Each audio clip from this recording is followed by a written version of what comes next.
Hello everyone, it's Phil here from 121 IELTS, and in today's lesson we're going to be looking at writing explanations for a multiple cause, multiple solution essay. The explanations for this essay type are a little bit different because we can't write too much in these explanation sentences because we have multiple ideas. However, at the same time, we do want to fully develop our ideas and use a range of grammatical structures. So in this lesson, I'm going to show you two different grammatical structures you can use to make sure that you are using more complex grammar and still able to fully develop your ideas without writing too much. The two grammatical structures we're going to have a look at are the conditional structure and using a relative clause to make your writing a little bit more interesting. I will be joined with a number of my students from one of my classes today, and we'll go through this and see how we can develop the ideas in the question that we are given. What is the purpose of an explanation sentence? Yeah, to support your ideas. The key word here, because this is what you're being marked on, is to develop your ideas. So it's really important that we develop our ideas, and we need to be developing the ideas that we came up with in our topic sentence. One thing we do not want to do is write new ideas. So it's got to be explaining why or how the main idea in our topic sentence is relevant to the question. So remember, we have to develop ideas. And that's why we don't want to come up with new ideas, because if you come up with new ideas, your ideas end up not developed, and we wouldn't get over a band 6 for task response. If you're writing multiple idea paragraphs, so that's something we're going to be doing today, you only need to write one sentence of explanation for each of your ideas, because otherwise your paragraphs are going to get really, really long. So for opinion essays, or if we only have one cause and one solution, then it's a good idea to come up with maybe 2 sentences of explanation. But when we have these multiple ideas, so we've got to give 2 topic sentences, 2 sentences of explanation, and an example, we simply don't have time to be writing really long explanations.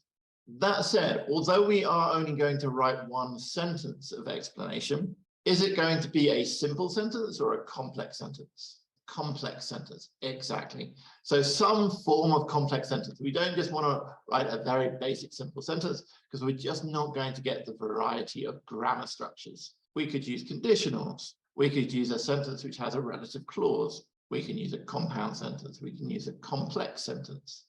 There are many structures that we can use. We don't have to just use one, but we do want to try and make sure that our sentences are not just simple sentences. If any of these structures are unfamiliar to you, so if you're not sure what conditionals are, what relative clauses are, what compound or complex sentences are, first thing you need to do, go to Google, you type in the name of these structures, and I would really recommend looking for any information from the British Council website, because they make really good, clear grammar lessons on their site. The question that we have been looking at, and the one that we're going to continue to look at today, is in many countries, crime rates amongst younger people have been rising. Discuss the causes and solutions for this problem. So we see here we have causes, and plural solutions. There are going to be 2 of each. This is one of these essays I was talking about, where we only want 1 sentence of explanation. So the first topic sentence that we need to explain is going to be a cause. That's the first cause. And we had one of the reasons for these rising crime rates is that young people lack employment opportunities. So we need to look at the main idea here. The young people lack employment opportunities, and we need to connect this to the question. So crime rates among younger people have been rising. So why or how do young people lacking employment opportunities result in higher crime rates? So could we maybe have a condition here? So I was saying we wanted to try and write in a more complex way. We could maybe use a condition here. So with a cause, we could talk about the cause. So if young people do not have. So what type of conditional am I likely to be using here? So we're not talking about unlikely. So the most likely conditional, I think we've got a choice here of 2, is either use the first conditional or the 0 conditional. So if you use the 0 conditional, you're stating a fact. And if you use the first conditional, you're making a prediction. So it depends how confident you want to sound with your idea, shall we say. And this really is just a matter of style. So what would happen if young people don't have the ability to get a job, and why? Using this structure, who can give me a result? Okay. So if young people do not have the ability to get a job, they tend to do crimes or get. So if we're giving a reason, we use the preposition to, not for. So they tend to do crimes to get basic provisions. Okay, so is this explaining rising crime rates? To me, this is definitely addressing this. And we have this nice conditional structure, which means we've got a higher level grammatical structure, which is good. But if young people do not have the ability to get a job, they are more vulnerable, and therefore they are able to commit crimes. So able shows a possibility. So everyone is able to commit crimes. So what would be better than able? What to me sounds the most obvious is likely. Let's look at this. So if young people have the ability to get a job, they are more vulnerable. Why are they vulnerable? And you'll find when writing your explanations, what you want to do is go through your explanation and look at every little part of it and see, does anything leave me with a why? This is a little bit of a why. So they are more vulnerable. So how can we be a bit more specific? Because, okay. Looking at this, is there any more why? They're vulnerable. Okay, well, we'll explain the vulnerable because they don't have money to buy basic necessities, and therefore they are likely to commit crimes. Okay, we've got the result.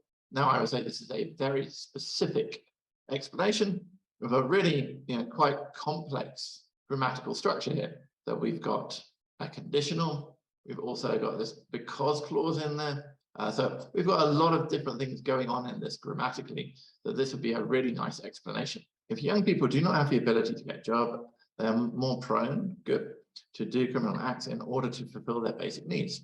Looking at this, is there any question about what any of this means? So they're prone to do criminal acts. So I'm like, oh, why? Oh, well, in order to fulfill their basic needs. I don't feel that there's any why remaining in this. To me, this is very, very clearly answering the question. We have this nice conditional structure. So again, we have a good explanation sentence here. If they do not get jobs, so we don't know which jobs in general, they become frustrated and encouraged. They want the adjective forms for both here to look for illegal ways to earn their livelihood. But we're still left with a few questions. Why do they become frustrated? Why are they encouraged to look for illegal ways? There's really the frustrated that's a bit too vague. So what are they frustrated about? Okay, no money, yeah. So if they do not get jobs, they become frustrated because they do not have money and encouraged to look for illegal ways to earn their livelihood. Now, if we look at this, we haven't got the whys anymore. So if they do not get jobs, okay, they become frustrated because they do not have money, okay, and the result, and encouraged to look for illegal ways to earn their livelihood. Now we've got a good explanation. Okay, so trying to look at any words we have, like frustrated in the previous one we had, they're vulnerable. Rather than just saying they're vulnerable, they're frustrated, think about why are they vulnerable? Why are they frustrated? Okay, so our second sentence, another reason is that some television programs negatively influence the younger generation. So we could go about this again if we wanted to. We could create a condition, but as we've already created a condition, and what we want to do for grammar is show an ability to use a range of grammatical structures. Let's try and do something a little bit different. So how about using a relative clause? And I'm going to give you a start.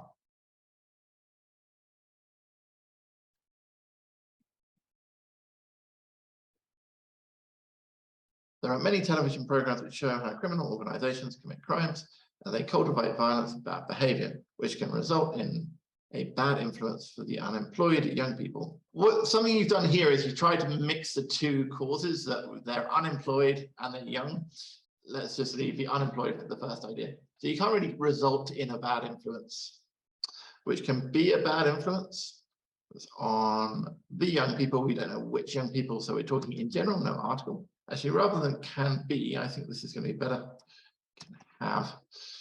So this is much better. And again, it's not leaving me with any questions of why. This is definitely a very well-developed explanation.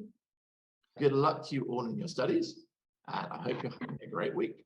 I hope you all enjoyed that excerpt from today's lesson and found it useful in some way. I hope you can apply these structures to your own essays.